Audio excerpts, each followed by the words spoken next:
We can sit around in the alternative media and we can moan about the fact that listings in Google are constantly being manipulated through algorithms, or we can do something about it.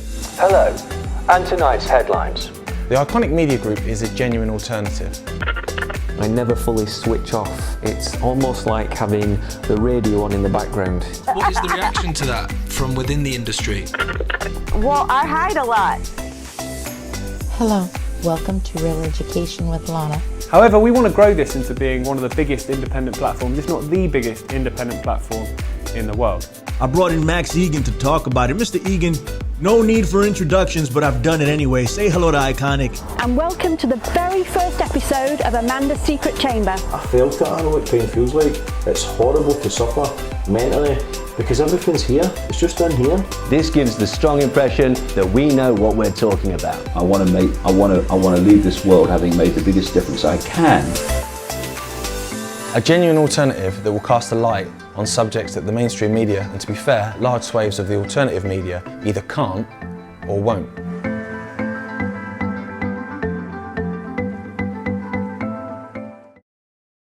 Now the Prince Andrew story continues to develop, and I can't see how it's going to go away now. You know, it's a bit like the Epstein story itself. It came out, and then, of course, the lid went on. He was given this ludicrous plea bargain, which not only gave him a very short prison sentence, but he was allowed out during the day. And that was all a scam. It came out of Florida. And they hoped then it would go away. But it didn't, because of, to their great credit, these vociferous victims of Epstein who've just not let it go. And so eventually Epstein gets recharged with a larger number of more serious offences, which it should have been the first time. And the rest is history. He's no longer with us because keeping the lid on it was no longer possible. So now this is kind of going this way with Prince Andrew. When it first came out, the lid was put on it. The British police refused to investigate it or question him, even though one of the offences of sex with a minor took place allegedly, but it's very clear it's not allegedly now, at a house in London, owned by Ghislaine Maxwell, the madam of Jeffrey Epstein and daughter of the Mossad agent Bob Maxwell, the one-time media owner. So you then have the catastrophic interview that Andrew did with the BBC, which really exploded this more than ever before, and exploded it in a way that can't see how it's going to completely go away, because there's pressure from both sides of the Atlantic now, not least from the lawyers of the victims. And this week, Virginia Roberts, excuse me, who alleges that Prince Andrew had sex with her as a minor 3 times. She was interviewed by the BBC, and to say the least, came over far more credible than Andrew did. And one of the things revealed in that report by the BBC, I'll just have a quick sip, do my throat. There you go. Was this. Got some questions about Virginia Roberts. Prince Andrew's sent bombshell 5:50 a.m. email to Ghislaine Maxwell just hours after Epstein's sex slave said in 2015 that she'd been, quote, abused by the royal. Prince Andrew sent an email to Jeffrey Epstein's alleged madam, Ghislaine Maxwell, at 5:50 a.m. to let her know he had specific questions about Virginia Roberts in 2015. The BBC Panorama investigation uncovered the email, which suggests he asked for Ghislaine Maxwell's help in responding to Virginia Roberts' claims he had sex with her when she was 17 and a trafficked sex slave of Epstein. In the email, the prince tells Ghislaine Maxwell, "Let me know when we can talk. Got some specific questions to ask you about Virginia Roberts." Ghislaine replies, "Have some info. Call me when you have a moment." In a moving and at times tearful interview, Virginia Roberts also said she is calling BS on ridiculous excuses from people on the inside who seek to rubbish her claim of having had sex with Prince Andrew when a teenager, trafficked by Jeffrey Epstein, adding, "because that's what it is." The 35-year-old has continually alleged that she was trafficked by Jeffrey Epstein and had to have sex with Andrew, which the Duke of York categorically denies very, very implausibly.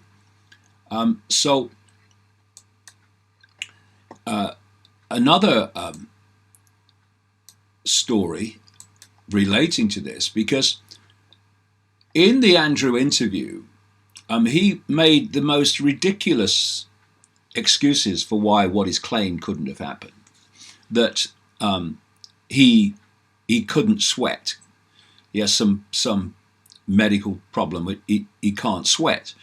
Well, of course, while I'm listening to that interview, I'm kind of ticking off in my mind the seconds, the minutes before social media starts posting pictures of him to demolish all that he was claiming. And of course, that happened very, very quickly. The pictures appeared of Prince Andrew sweating profusely. I mean, profusely. Then he said that he was not a playboy and didn't go out dancing, because all the pictures appeared of him dancing in nightclubs over and over, and so it goes on. And another thing he said, because before he is supposed to have had sex with Virginia Roberts at the house of Ghislaine Maxwell in London, she said that they were together with Maxwell, etc., at Tramp's nightclub in London, where the rich and famous go. Safe to say, I've never been there. And so he said that he wasn't at Tramp's that night, and that he couldn't have bought her a drink because he didn't know where the bar was. You mean if you've been to Tramp's nightclub, and he will have been many times, you've never noticed where the bar is? I mean, don't be ridiculous. He also claims that that day he couldn't have been at Tramp's because he was with his children at a pizza restaurant in Woking in the south of England, not far from London, and not far from London and Tramp's, by the way. And he was there at 5 o'clock in the afternoon. Well, that's not when he's claimed to have been in Tramp's, for goodness sake.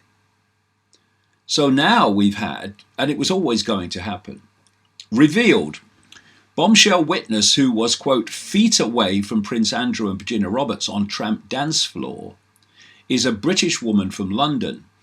And the witness claims she was feet away from Prince Andrew and Virginia Roberts as they danced in Tramps. Lisa Bloom, lawyer for the victims of Jeffrey Epstein, says an as yet unnamed woman vividly remembers seeing the pair at Tramp nightclub in Mayfair in March 2001. Miss Roberts has claimed that she was forced to have sex with Andrew that evening. Andrew faced fresh humiliation this week from Miss Roberts when she gave an interview with the BBC in which she reinforced claims that she was forced into sleeping with a royal. So, like I say, although you've got the might of the system that will be desperately trying to put the lid on this stuff, it's now broken out of the shadows to the extent that it's very difficult to see that it can be, use the classic analogy that the genie can go back in the bottle now.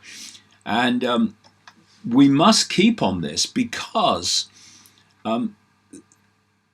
this is just a gateway to the extraordinary darkness of the British royal family, which leads you into the whole global web of Satanism and paedophilia. So we've had an extraordinary thing this week in relation to this story. Here's the headline, sums it all up. Prince Charles told ousted Andrew there's no way back into royal family in near future during Sandringham showdown, because the Duke fears that talking to the FBI, and the Duke fears talking to the FBI will hurt the mystery of the monarchy. I love it. No, Andrew, it has the potential of uncovering the dark secrets of the monarchy, which is what your term mystery really means. There's no mystery. You are a privileged family that lives off the back of the people and has extraordinary levels of privilege paid for by families that go to bed hungry. So there's no mystery. Royalty is a scam and a throwback to the time when openly royal dictatorship existed. Now it's covert royal dictatorship. Because anyone who thinks, oh no, the royal family, they've got no power, it's just good for tourism, anyone who thinks that has lost the plot. And so the irony of ironies of this headline is that Prince Charles, who was a close friend of Jimmy Savile, the biggest or most famous paedophile and procurer of children for the rich and famous in Britain, was reading the Riot Act to Prince Andrew, who was a close friend of America's most famous paedophile and procurer of children for the rich and famous, not least for blackmail. So the irony of it. And why does it take people like me and the alternative media to point that out, while the mainstream media ignore that connection? Well, we, of course, know why. So it's not going away. And there's another story as well relating to Epstein, which connects into that other dynasty, this time in America, that was very, very close to him, to say the least, and that's the Clintons. Here's another story from this week. Bill Clinton was Jeffrey Epstein's closest celebrity mate, quote, and a frequent guest at his New Mexico ranch, with wife Hillary staying at the pedophile cowboy-themed village, or the pedophiles cowboy-themed village, say estate workers. Bill and Hillary Clinton would stay at Jeffrey Epstein's New Mexico ranch frequently after they left the White House, former estate workers told Daily Mail TV. The former president was Epstein's closest celebrity mate, and the Clintons visited Zorro Ranch a whole bunch of times, a former contractor who ran the IT system at the property said. The family never stayed in the main house, but bunked down in a special cowboy-themed village created by Epstein, which lies a mile south of his own villa, sources said. And of course, we've never got to the bottom, well, at least officially, of where Epstein's money came from. You know, he had phenomenal amounts of money, almost limitless money, to run his paedophile operation, his blackmail operation. And yet, there was no visible way that he accrued that money. But when you are running a paedophile stroke satanic blackmail operation to make sure that people you need to make certain decisions make them, then money's no object.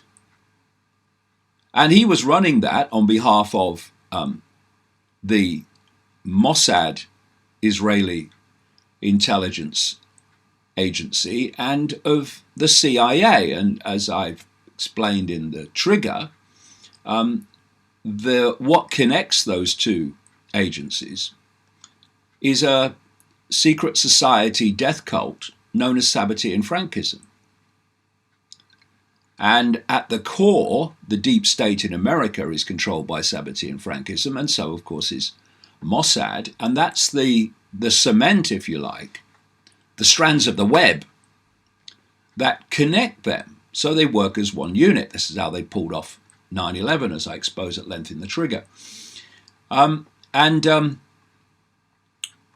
So the Epstein operation had an open checkbook.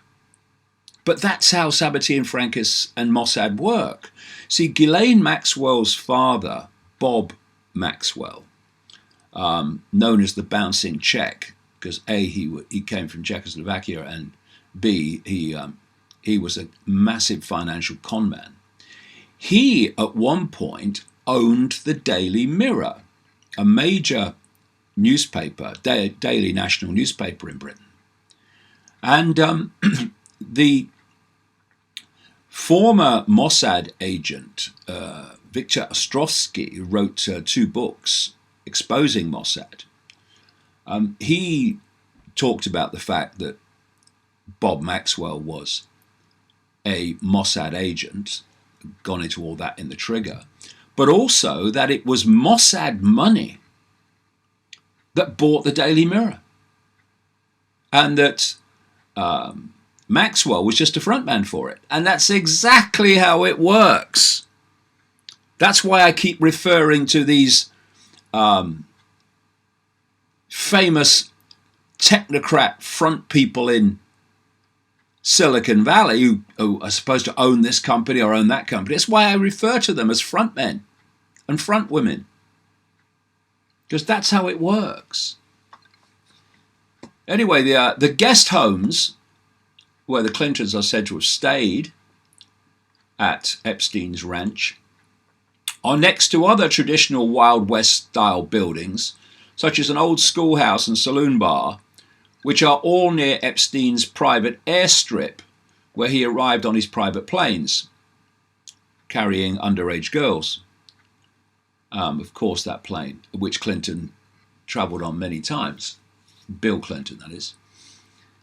This is all according to security expert Yared Kellogg, who was brought in by long-standing ranch manager Bryce Gordon to improve security and set up a camera system at the main house and Cowboy Village. Kellogg said, "I was saying how cool the replica houses were." Gordon said, "Yeah, they were built for guests. It's really cool. The Clintons come and hang out with Epstein." Bill Clinton and Epstein were once friends, and in August it was revealed that the convicted paedophile had a bizarre portrait of Bill in a dress that had been worn by Hillary, hanging on the wall of his New York mansion. Clinton has flown on Epstein's private plane, the Lolita Express, several times, but denied ever visiting one of Epstein's residences apart from one time at his New York home. Well, that's all absolute lies. And they come from the same source of lies that Prince Andrew obviously has tapped into. They are desperately, this is the point, this is a web, and so when one of the strands of the web gets exposed, the web itself is in danger of being exposed. And that's what they're desperately trying to do now, to hold the line at single strands and keep the web from public attention.